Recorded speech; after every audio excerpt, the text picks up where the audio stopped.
Soviet Union, 1942. The frozen port of Murmansk had become hell on earth. German bombers attacked relentlessly, turning the Arctic harbor into a graveyard of twisted metal and shattered dreams. Yet every week, like clockwork, Allied convoys arrived through the deadly Arctic waters, bringing supplies that would change the course of history. What happened next would fundamentally alter how Soviet soldiers viewed the war, their allies, and the industrial capacity of a nation many had been taught to dismiss. This is the untold story of how 400,000 railway cars, 12,000 armored vehicles, 427,000 trucks, and equipment worth $11.3 billion in 1940s currency flowed into the Soviet Union through the Lend-Lease program, and how this unprecedented aid campaign transformed not just the Eastern Front, but the worldview of millions of Soviet citizens who witnessed American industrial might firsthand.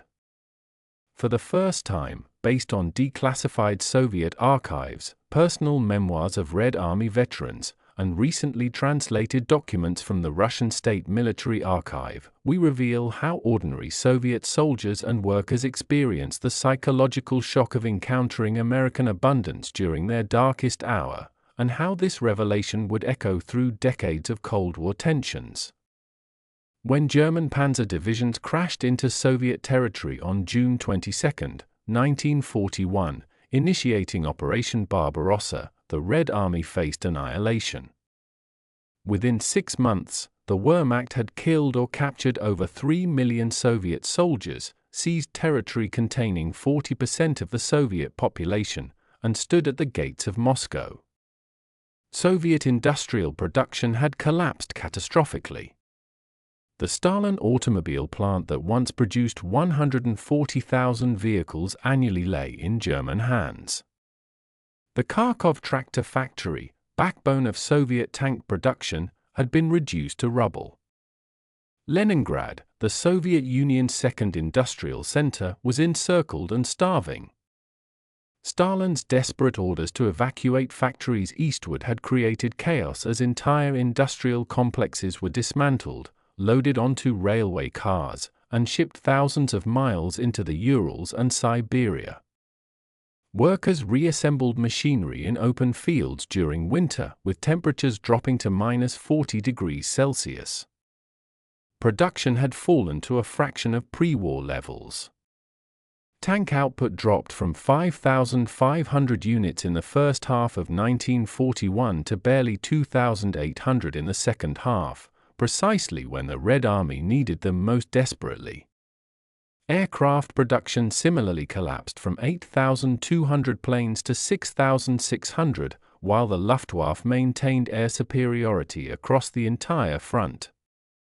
The Soviet Union stood on the precipice of total defeat. In Washington, President Franklin Roosevelt faced a monumental decision. The United States had not yet entered the war, constrained by powerful isolationist sentiment and the Neutrality Acts that prohibited direct military aid to belligerents. Yet Roosevelt understood that if the Soviet Union fell, Hitler would control resources stretching from the Atlantic to the Pacific, making Nazi Germany virtually invincible. British intelligence estimated the Red Army might collapse within weeks. The entire British strategy depended on the Eastern Front absorbing German military power. If the Wehrmacht could redeploy its eastern armies westward, an invasion of Britain would become inevitable. Roosevelt needed a mechanism to aid the Soviets without violating American law or inflaming isolationist opposition. The solution came through expanding the Lend-Lease Act, originally designed to aid Britain, to include the Soviet Union. On November 7, 1941, Roosevelt declared that defending the Soviet Union was vital to defending the United States, authorizing $1 billion in initial aid.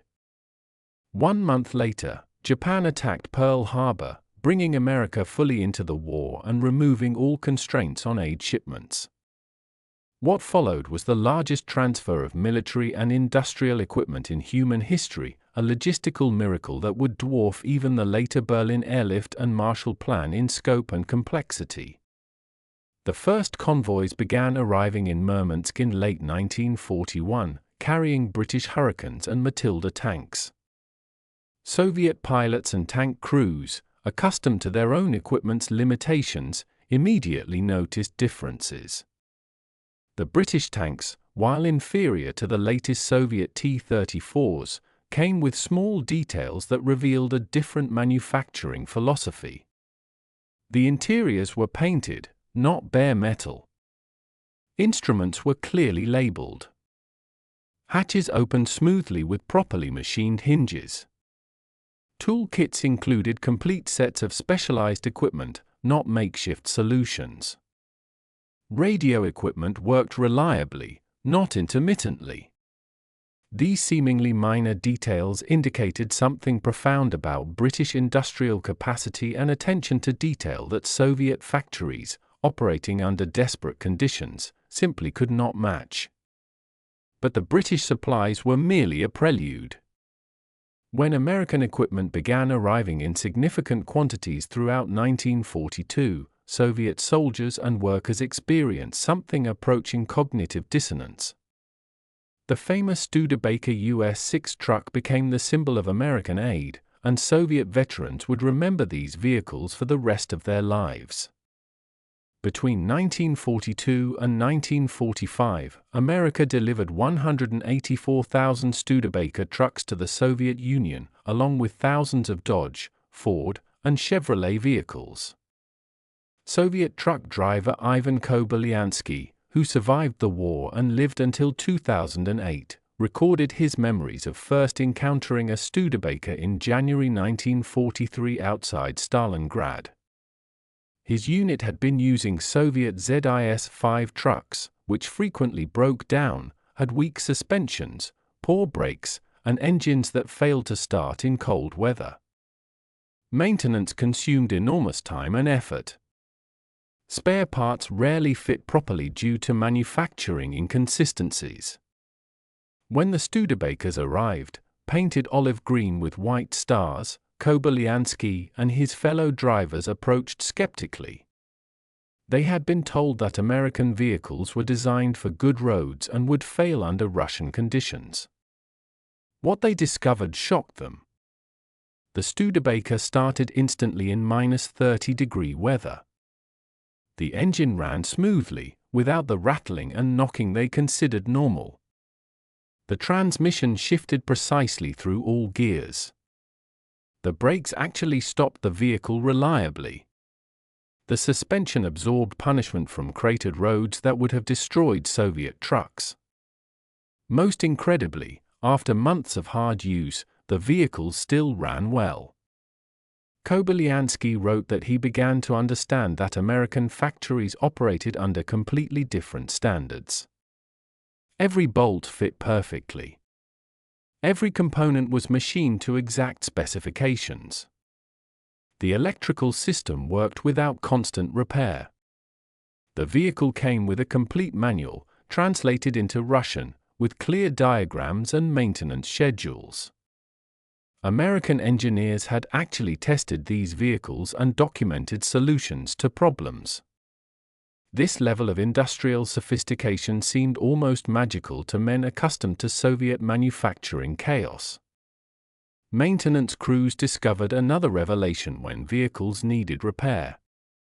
American trucks came with complete spare parts kits, and every part was interchangeable. A bolt from one Studebaker fit perfectly into another, something Soviet mechanics could not take for granted with their own vehicles. Manufacturing tolerances were so precise that components could be swapped between vehicles without modification. This interchangeability meant repairs could be completed in minutes rather than hours. Soviet mechanics began hoarding American spare parts, knowing they were vastly superior to domestic equivalents. The psychological impact went deeper than mere appreciation for quality engineering. These trucks represented a manufacturing capacity that seemed incomprehensible. Soviet workers knew how difficult it was to produce even one truck under wartime conditions. Factories struggled with equipment shortages, power outages, inadequate materials, and inexperienced workers replacing men sent to the front.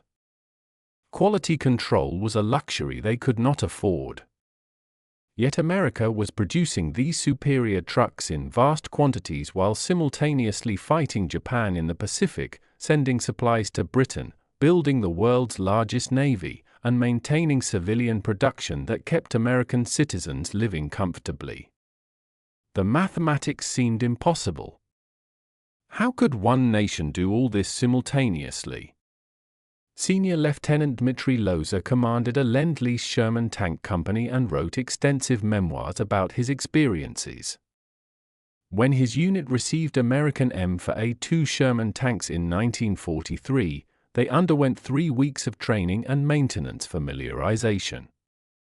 Loza described opening the engine compartment for the first time as a revelation. The General Motors diesel engine was a masterpiece of engineering, with every component precisely manufactured and logically arranged. Cooling systems, fuel lines, electrical wiring, and mechanical linkages were all cleanly organized and accessible. Compare this to Soviet tank engines, where mechanics often needed to remove multiple components to access anything, where wiring was haphazardly routed, where leaked fluids were considered normal.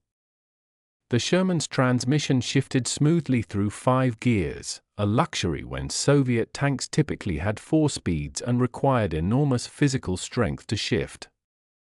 The gun stabilization system allowed firing while moving, something Soviet tanks could not do effectively. The radio equipment worked reliably, allowing entire tank companies to communicate and coordinate, transforming tactical possibilities. Every Sherman came with a complete toolkit, spare parts, and maintenance manuals. Loza noted that American tankers apparently expected their crews to perform field repairs efficiently, so they designed vehicles with maintenance in mind.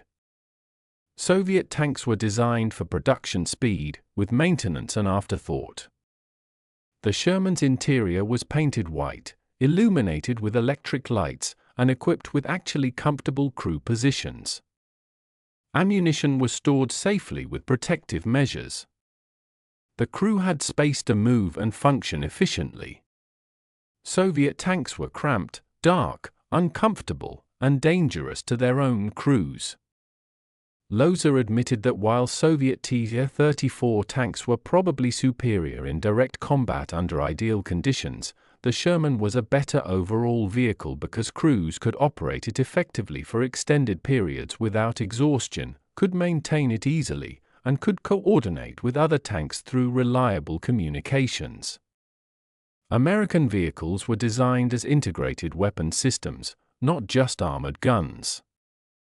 The industrial sophistication this revealed was staggering. Building one Sherman required approximately 18,000 separate parts, all manufactured to precise tolerances, all arriving at assembly plants in perfect coordination. America produced 49,324 Sherman tanks during the war, meaning it manufactured nearly 900 million precisely machined components for this single tank model alone, while simultaneously producing dozens of other vehicle types, hundreds of ship classes, and thousands of aircraft models. Soviet industrial planners understood these numbers but struggled to accept their implications. But the true psychological impact came from smaller items that revealed American abundance in ways that military equipment alone could not. The American field ration, the famous K ration and C ration, became legendary among Soviet soldiers. Each ration contained not just food, but cigarettes, matches, chewing gum, toilet paper, and candy. The food itself was nutritious, tasty, and packaged in waterproof containers. Soviet soldiers, accustomed to black bread, porridge, and occasional tinned meat, discovered American rations included chocolate, coffee, sugar, crackers, cheese, ham, and jam. The packaging alone demonstrated industrial sophistication. Everything was sealed in moisture-proof materials with clear labeling. The matches were waterproof. The cigarettes came in crush-proof packages. Even the toilet paper, which seemed like absurd luxury to Soviet soldiers who used whatever was available, was soft and packaged hygienically. The can openers actually worked properly. Soviet veterans recalled that American rations made them feel, perhaps for the first time, that someone actually cared about soldier welfare beyond mere survival. The rations were designed by people who wanted soldiers to eat well, maintain morale, and function effectively.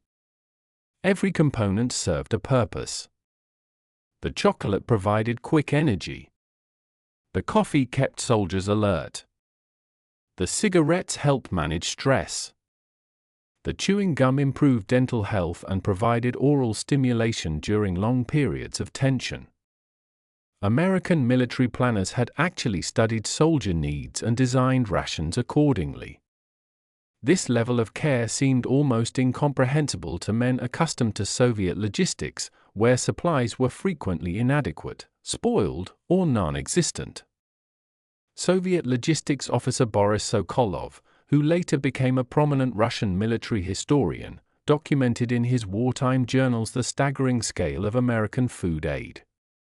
The United States sent 4.5 million tons of food to the Soviet Union, including 664,600 tons of canned meat, 665,000 tons of sugar, 409,500 tons of fats, and 472,000 tons of high-protein foods. This food aid allowed the Soviet Union to redirect agricultural resources toward industrial workers and maintain field army rations at adequate levels. Sokolov calculated that American food supplies provided approximately 10% of Soviet caloric intake during the war, but this percentage rose to 25% for frontline troops during critical periods.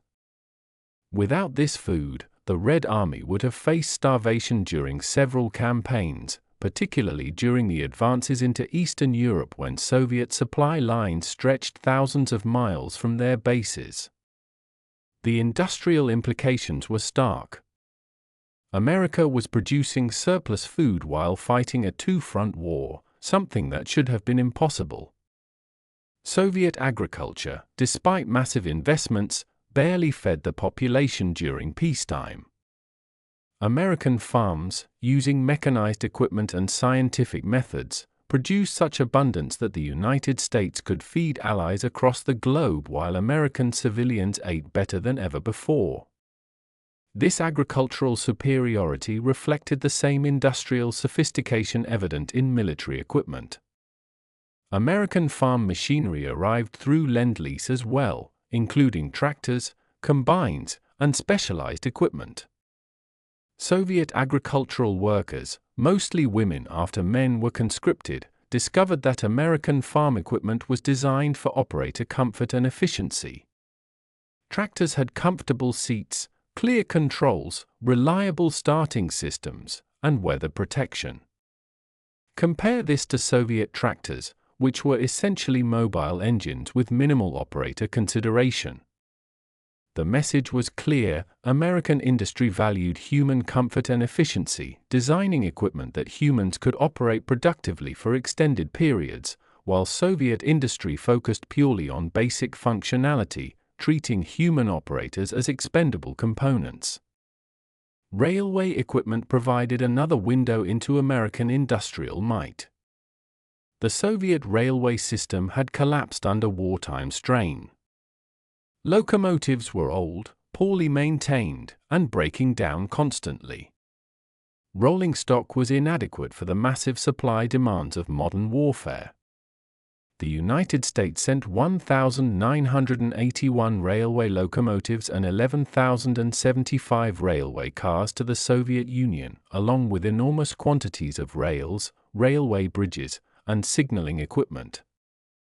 Soviet railway workers discovered that American locomotives were reliable, powerful, and designed for minimal maintenance. They burned fuel efficiently, required less frequent service, and could haul heavier loads than Soviet equivalents. The railway cars were standardized, interchangeable, and built to last. Soviet railway manager Anastas Mikoyan later admitted that American railway equipment allowed the Soviet Union to maintain supply lines across vast distances that would have been impossible with Soviet equipment alone. The Trans-Iranian Railway, the primary southern supply route, was upgraded entirely with American equipment and expertise. American railway troops arrived in Iran, bringing modern locomotives, building new tracks, and establishing maintenance facilities.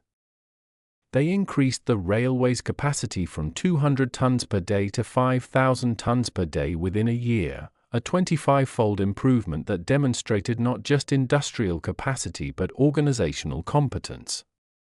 Soviet observers noted that American engineers approached problems systematically, using standardized procedures and specialized equipment, achieving in months what Soviet methods would have required years to accomplish.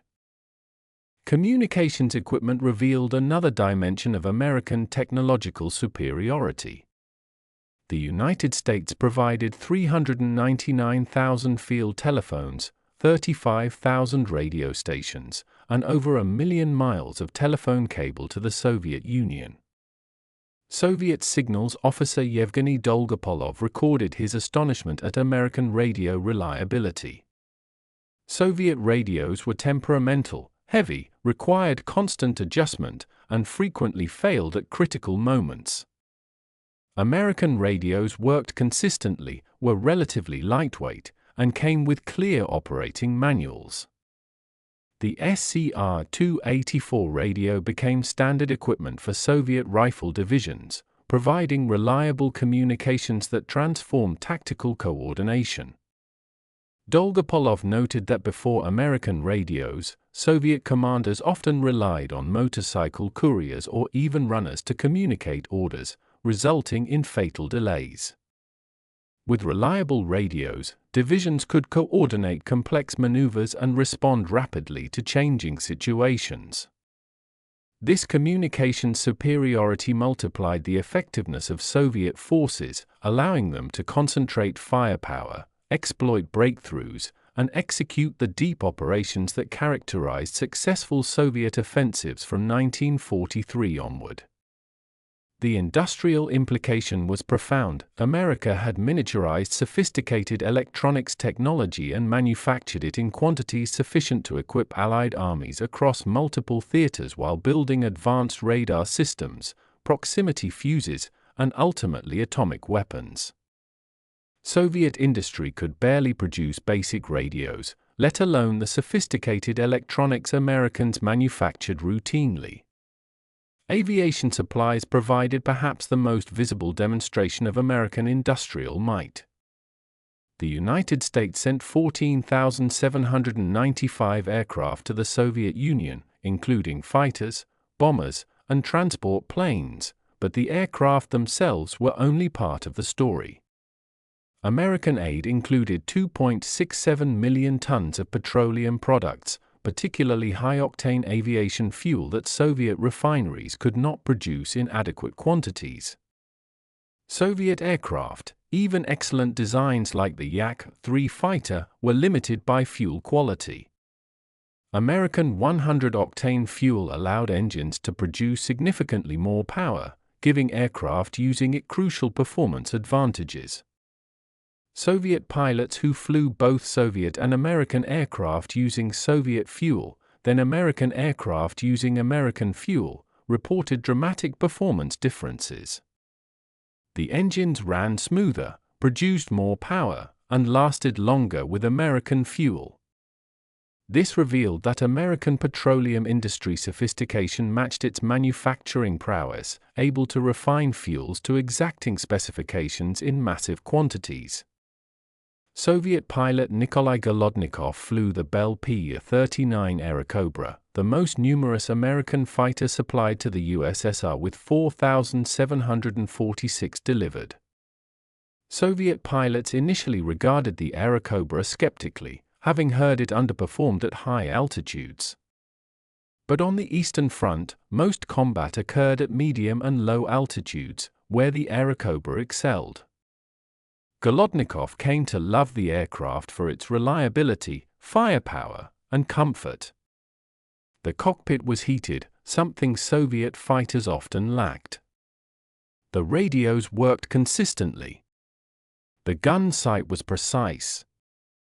The 37mm cannon firing through the propeller hub provided devastating firepower. But beyond combat performance, Golodnikov appreciated something deeper. The aircraft was designed for pilot survival and comfort. The cockpit layout was logical and ergonomic. Instruments were clear and well organized. The canopy provided excellent visibility. Emergency systems were reliable and accessible. American designers had actually considered what pilots needed to function effectively under combat stress. Soviet aircraft designers focused on performance and production efficiency, treating pilot comfort as unnecessary luxury. Golodnikov realized this revealed fundamentally different values. American industry believed that taking care of human operators made them more effective, justifying the additional design and manufacturing complexity.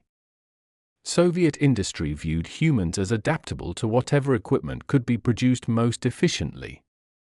The long-term implications of these differing philosophies would echo throughout the Cold War, with American military equipment consistently demonstrating superior ergonomics, reliability, and ease of use, while Soviet equipment emphasized raw performance and production simplicity. Industrial machinery and machine tools represented the foundation of American aid's strategic impact. The Soviet Union's industrial capacity depended entirely on machine tools that could manufacture other machines and weapons. German occupation had destroyed or captured many of the best Soviet factories, and those evacuated eastward lacked adequate equipment. The United States sent 38,100 metal-cutting machine tools to the Soviet Union, including lathes, milling machines, grinding equipment, and specialized precision machinery.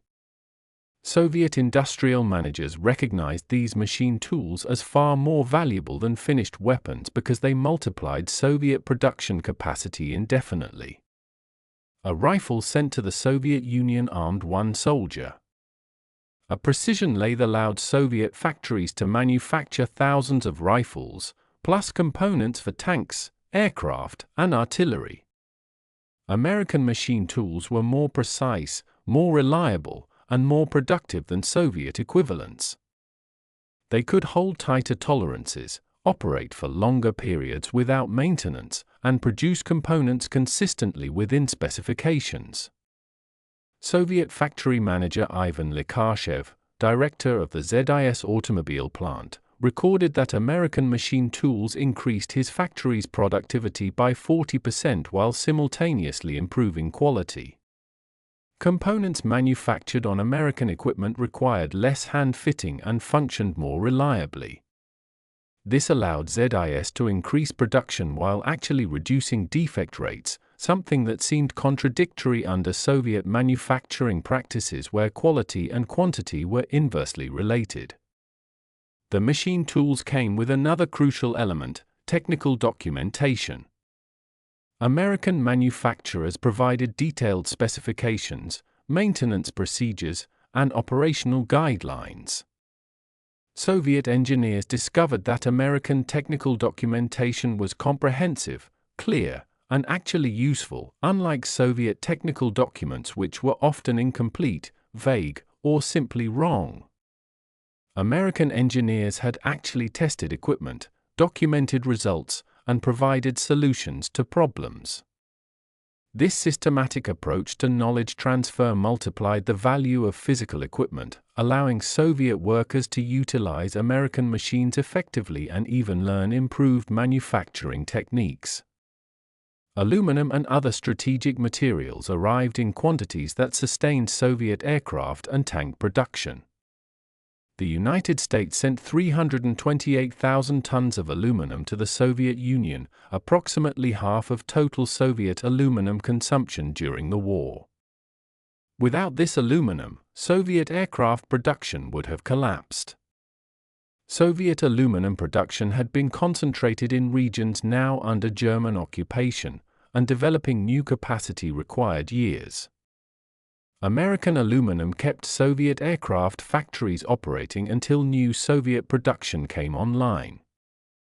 Similarly, America sent 387,600 tons of copper, 95% of Soviet wartime copper consumption, without which electrical systems for tanks, aircraft, and communications would have been impossible to manufacture. The United States provided 842,000 tons of chemical products, including explosives, rubber, and industrial chemicals. Soviet chemical industry had been devastated by German occupation and lacked capacity for synthesizing many complex compounds. American chemical shipments sustained Soviet ammunition production, allowed continued manufacture of rubber components for vehicles, and provided industrial chemicals necessary for steel production and other metallurgical processes. Explosives particularly were critical. Soviet ammunition consumption was staggering, with artillery firing millions of shells during major offensives. American explosives, including TNT and other compounds, directly sustained this firepower. Soviet logistics officer Pavel Sudoplatov calculated that American chemical supplies increased Soviet artillery effectiveness by at least 30% during the critical 1943 to 1944 period when the Red Army transitioned from defense to strategic offense. Military footwear and clothing provided another window into American industrial capacity and attention to detail. The United States sent 15 million pairs of military boots to the Soviet Union. Soviet soldiers discovered that American boots were waterproof, durable, and actually fit properly. Soviet boots were crude, leaked constantly, wore out quickly, and came in limited sizes that rarely fit well. American boots were manufactured in multiple sizes with attention to human foot anatomy, using waterproof leather and quality stitching. Soviet soldiers treasured American boots, knowing they might mean the difference between frostbite and survival during winter campaigns. The industrial sophistication required to manufacture 15 million pairs of quality boots in various sizes while fighting a global war was staggering. This was just one small element of American production, yet it required factories, tanneries, workers, and logistics to deliver boots across continents. Soviet observers realized that American industry operated at a scale that seemed almost impossible. Medical supplies arrived in quantities that saved countless Soviet lives while revealing American pharmaceutical industry sophistication. The United States sent 6 million doses of antibiotics, particularly penicillin, which was still experimental and not available in the Soviet Union. Soviet military doctors discovered that penicillin could cure infections that previously meant death or amputation. Wounded soldiers treated with American penicillin recovered at dramatically higher rates. Soviet physician Leonid Rozhal documented that penicillin reduced mortality from infected wounds by approximately 60%, transforming battlefield medicine. The Soviet Union had no capacity to manufacture antibiotics, lacking both the pharmaceutical expertise and production facilities. American pharmaceutical companies were producing penicillin in industrial quantities, something that required sophisticated fermentation facilities, purification systems, and quality control. This pharmaceutical sophistication matched American superiority in other industrial sectors, revealing a nation whose scientific and technological base was decades ahead in multiple fields simultaneously.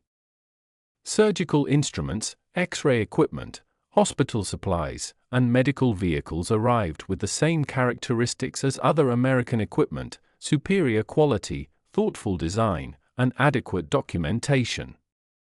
Soviet medical staff appreciated that American medical equipment was designed for actual use by real medical personnel, with ergonomic considerations and practical features.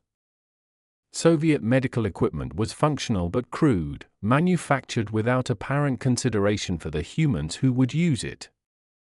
construction equipment arrived to help rebuild damaged infrastructure and construct new facilities. American bulldozers, excavators, and earth-moving equipment allowed rapid construction of airfields, fortifications, and infrastructure. Soviet engineer Mikhail Voloshin recorded that American construction equipment completed in hours what Soviet methods required days to accomplish. A single American bulldozer could outwork hundreds of laborers with hand tools. The implications were sobering. American military forces could rapidly construct bases, repair damage, and build infrastructure anywhere, giving them strategic mobility that multiplied combat effectiveness. Soviet forces relied heavily on manual labor, limiting strategic flexibility. The Battle of Stalingrad provided a concentrated demonstration of Lend-Lease impact. During the desperate fighting in late 1942, American supplies arrived at critical moments. Studebaker trucks carried Soviet reinforcements and supplies into the besieged city. American telephone wire maintained communications between isolated units. American explosives filled Soviet artillery shells. American aviation fuel-powered Soviet aircraft. American food sustained defending troops. Soviet Marshal Georgy Zhukov later admitted that without American supplies, the Red Army could not have held Stalingrad or launched the counteroffensive that encircled the German Sixth Army. The victory that became the war's turning point was built partially on American industrial output. Following Stalingrad, Soviet offensives increasingly relied on American equipment. The massive tank battles of 1943, particularly the Battle of Kursk, saw Soviet armored units increasingly mobile due to American trucks hauling supplies and American fuel powering vehicles. The Soviet shift to offensive operations required logistics that Soviet industry alone could not support. American supply shipments increased throughout 1943 and 1944, reaching peak volumes precisely when the Red Army was conducting its largest offensive operations. The correlation was not coincidental. Soviet operational planning incorporated expected American supply deliveries, particularly petroleum products and trucks. Soviet officers privately acknowledged that their operational tempo would have been impossible without American logistics support. The advance through Eastern Europe and into Germany required supply lines stretching thousands of miles from Soviet industrial bases. American trucks formed the backbone of these supply lines. Soviet tank and mechanized units advanced rapidly, but only because American Studebakers and Dodges delivered fuel and ammunition. Soviet artillery fired unprecedented quantities of shells, but only because American explosives sustained ammunition production. Soviet soldiers ate adequately despite being far from home, but only because American food supplies supplemented stretched Soviet logistics. The Berlin Offensive in 1945, the culminating operation of the European War, was enabled significantly by American equipment. Over 100,000 American trucks participated in the operation, carrying the supplies that sustained Soviet forces during the final battles. American aviation fuel-powered Soviet aircraft that dominated the skies over Berlin. American communications equipment coordinated the complex multi-front operation. American food fed the Soviet soldiers who raised their flag over the Reichstag. The Soviet government worked systematically to minimize public awareness of American aid scale. Propaganda emphasized Soviet industrial achievements and minimized foreign assistance. Newspapers rarely mentioned Lend-Lease. Stalin publicly thanked his generals and Soviet workers but said little about American aid. The goal was to maintain the narrative of Soviet self-reliance and superiority. But soldiers and workers who directly encountered American equipment could not forget what they had seen. Truck drivers knew their Studebakers were superior to Soviet vehicles. Tankers knew their Shermans were better manufactured. Pilots knew their aircraft used American fuel. Factory workers knew their machine tools came from America. Medical staff knew their penicillin came from America. Logistics officers knew their supply system depended on American trucks. Communications officers knew their radios were American. Railway workers knew their locomotives came from America. This knowledge created cognitive dissonance. Official propaganda claimed capitalist America was weak, decadent, and inferior. Yet the evidence before their eyes showed an industrial colossus producing more than the Soviet Union could imagine, while simultaneously maintaining civilian prosperity. Soviet soldiers who later occupied Germany and Austria encountered further evidence of Western prosperity. German civilians, despite losing the war, lived in permanent housing with indoor plumbing, electricity, and consumer goods. German farms used mechanized equipment. German roads were paved. German factories, even after bombing, revealed sophisticated manufacturing capabilities. If defeated Germany showed such development, what must America be like? Soviet officers strictly forbade troops from discussing these observations, but thoughts could not be prohibited. Many Soviet veterans would spend decades pondering what they had witnessed. The disconnect between propaganda and reality planted seeds of doubt that would contribute to eventual Soviet collapse decades later. Veterans remembered. They had seen American industrial might firsthand. They knew the official narrative was false. As these men rose to leadership positions in the post-war Soviet Union, their memories influenced their thinking, creating a generation of Soviet leaders who privately understood that the Soviet system could not match American productivity. Marshal Zhukov, the Soviet Union's most celebrated military commander, stated privately after the war that the Red Army could not have won without American aid, particularly trucks and food. He never said this publicly during his lifetime, understanding it was politically dangerous, but he confided to trusted colleagues that American Lend-Lease had been decisive. His private assessment matched the conclusions of other senior Soviet military leaders who understood logistics and industrial capacity. Stalin himself acknowledged American aid's importance in a private toast at the Tehran Conference in 1943, telling Churchill and Roosevelt that without American production, the Soviet Union could not have equipped its army or maintained the war effort. But this private acknowledgement never became public. Stalin's post-war propaganda rewrote history, minimizing American aid and emphasizing Soviet achievements. The Cold War froze these contradictions in place. The Soviet Union could not acknowledge American superiority without undermining communist ideology. Soviet citizens could not openly discuss what they had observed during the war. But the knowledge remained, passed privately from veterans to their children and grandchildren.